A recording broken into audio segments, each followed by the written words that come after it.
Okay, hi everyone. So today I'm here with Dustin Shepherd. This is our take two podcast recording. It's my first video recording. It's our take two because we didn't behave ourselves very well in the last one. How are you doing, Dustin? Good, thank you. I'm excited and happy we getting the second try. Yeah. So if you want to know what two Zimbabwean boys get up to, like, don't put them in front of a microphone together. And but we're here with today, and we're old school friends, and it's not a biased recording at all because of that. I think Dustin's story is an incredible one, and one the world needs to hear, because I'm like a huge fan of Dustin, and I draw a lot of inspiration from you and what you've done. And just to give people background on why this is happening and why we're doing this recording is, Dustin, you were involved in a really bad vehicle accident. I don't know, how many years ago was that now? It's almost 7 years. Last month it was 7 years ago. That's incredible. So the accident happened here in Zimbabwe. I was around. I was part of your sort of initial journey, and part of the injury was actually a brain injury. If you could just share what that injury actually was. Yeah, because I had a head-on with the HGV.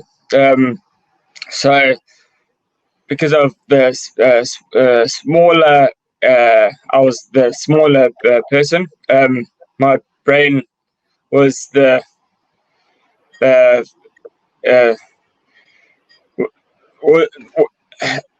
the most of the impact. I broke my femur and then fractured my C6, 7 vertebra, and then I've crushed my skull on the back of the car because of the initial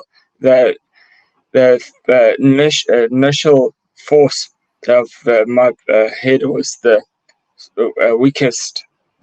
So I was in a bad way, to be fair.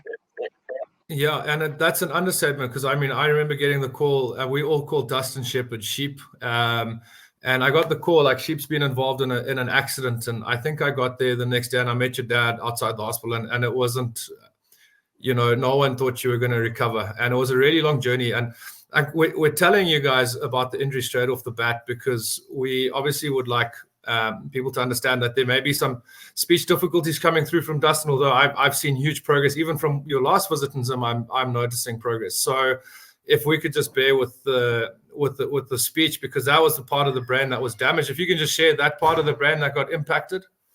Yeah, my left, the central lobe was the where I have the most of the impact. I've cracked my skull, and then they've had to remove a part of my brain there. So all that right side of my body is got it's a struggle to say because of the brain processing has limited. I've got feeling and react free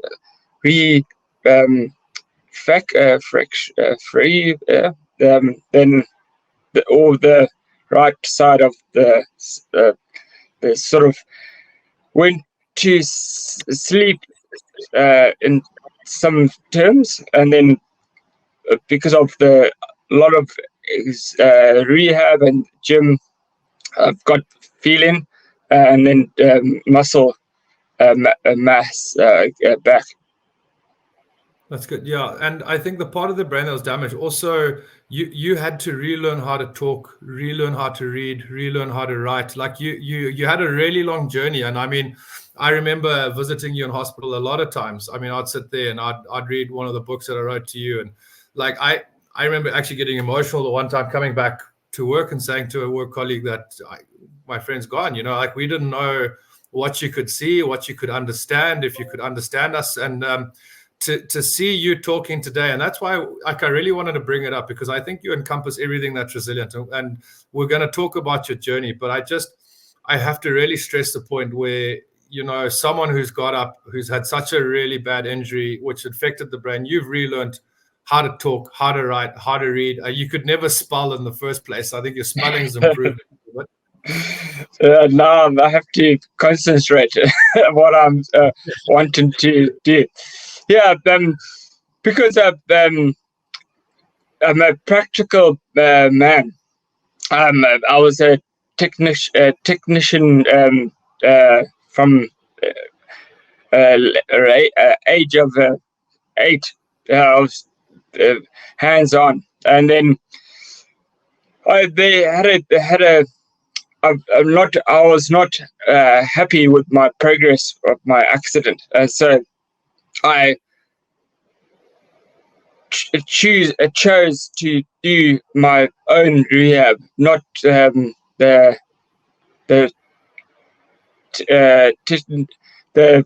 rehab people, because I know what will help, and then I had to do.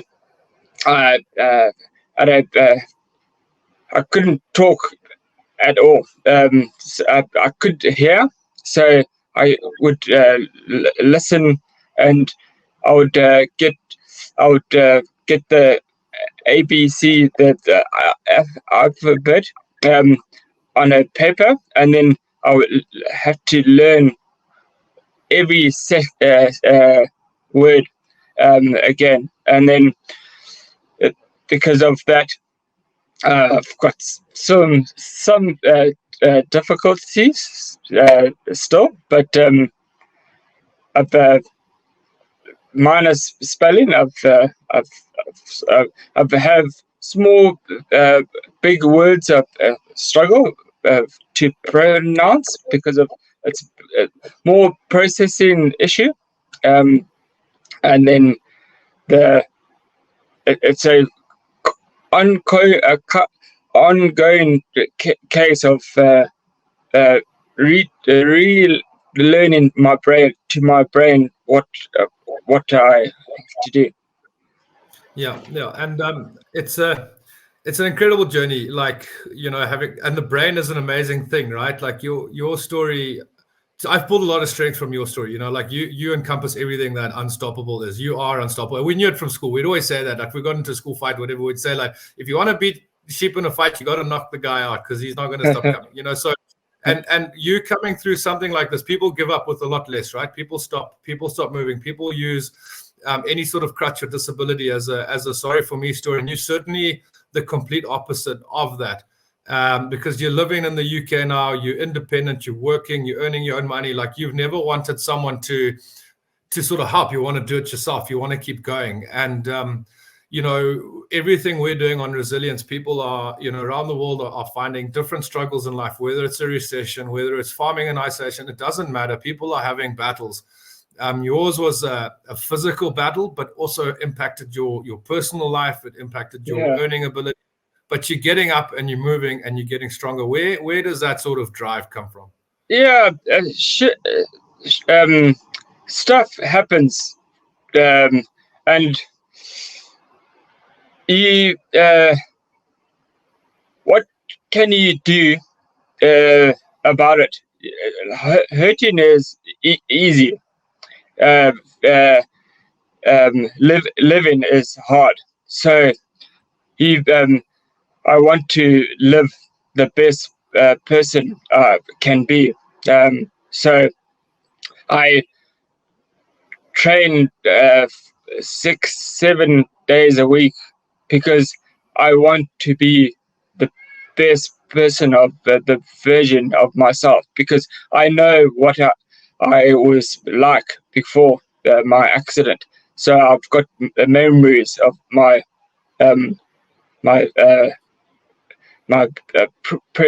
previous life. So I have I get the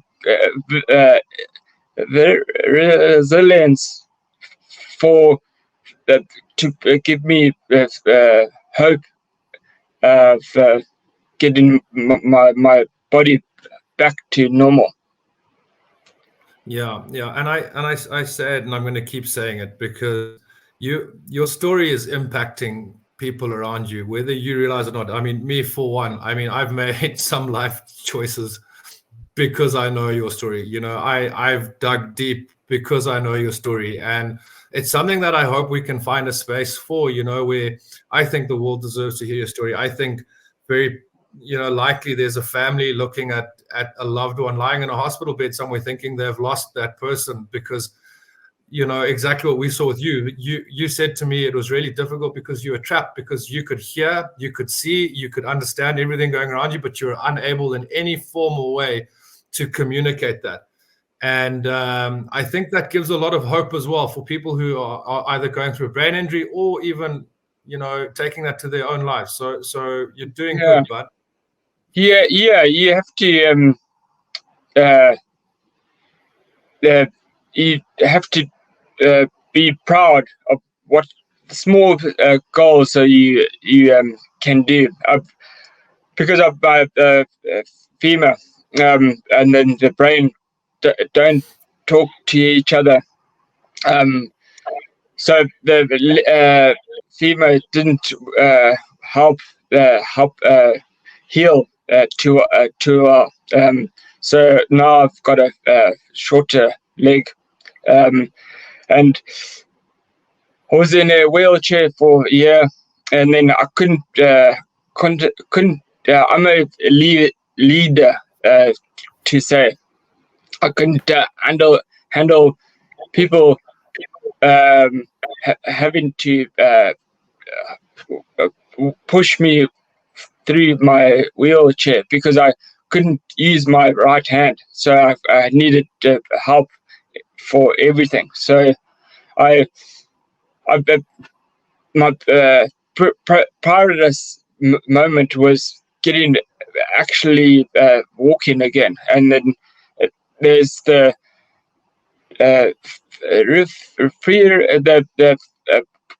joy I gained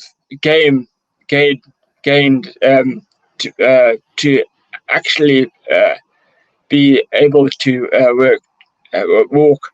That will I'll never describe the joy I had, and my family, my friends. It was special day. I'm sure. And is that what it is? Like, Dustin, have you set little goals to achieve through the recovery period, or have you set one big goal and then you're taking that day by day? How are you in your head mapping your road to recovery and to the point you've got to? I have a vision of the big goal, and if I see small changes of my body, my brain, and I a bit of a reflex what I would have achieved, and I don't dwell on my achievement, and then because I want that main goal to be better. So you keep striving for perfection. You want more and more and more. So you keep driving to be better. Keep driving. Yeah, so you're not harboring. Maybe it's a bit of a habit. I have a habit of trying to do more for myself, and in turn, that makes me a happier person. Good. So you're driving happiness from the successes and the small milestones. So that's good. And I got a question to ask you, and I didn't ask you the first time around because we were having too much fun. As What advice would you give your younger self? Maybe pre-accident, pre-injury. Is there something you would say? Because there was a definitive life-changing moment for you when you went through this. And we all feel we're bulletproof, right? I don't know if it's everywhere in the world, but we all feel like it won't happen to us or nothing bad. Like we just put these bulletproof vests on and we hit life, in different ways. What's your advice to your younger self that hopefully a younger and even an older audience could take home from? Yeah, be comfortable with your own self. Not don't think about the other people, because everyone's different, and because of that, I'll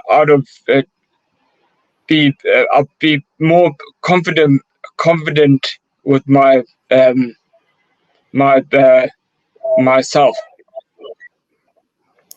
That's an interesting one, and I'm hearing it a lot actually these days. I think it's coming a lot through my own algorithms on social media and stuff. Is like, stop comparing yourself to other people. Like that's it. That's exactly what it is. Like your success isn't defined against what someone else is doing. It's what you're doing, and I think your recovery and your process is defining that as well, right? Like it's me against me. I'm my biggest challenger.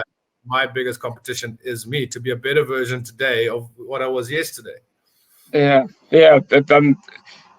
There's when you had a piece of the brain missing, there's no competition.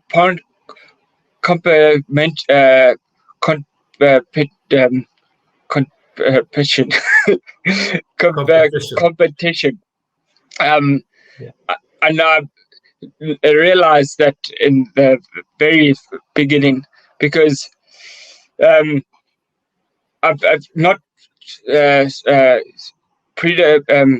didn't crack, didn't snap my neck, so I should be able to do 100 normal things. So I tried not to push myself too much, but push myself in certain ways. A healthy way every day. That's really good, Sheep. Yeah, so I think that's our time coming up. I think we're going to definitely get you back on the show so that people could be a part of witnessing your journey. This is 7 years down the line. It's been a long 7 years. You're talking again, you're writing again. The best part of my week. So when I get the voice notes from Sheep, usually loaded with insult, and yeah, we really want to see how this sort of progresses and develops. And I'm hoping as well people can listen to this and really be able to find the space to reach out as well if they know of someone who is struggling or they know of someone who's been in an injury. I think we chatted about it, where I think the door's certainly open for people to reach out and chat to you, because you are a hope, you are an inspiration, and just keep doing what you're doing. Thank you so much. Thanks, Dustin. Well, we'll catch up with you. Cheers. Bye. Okay.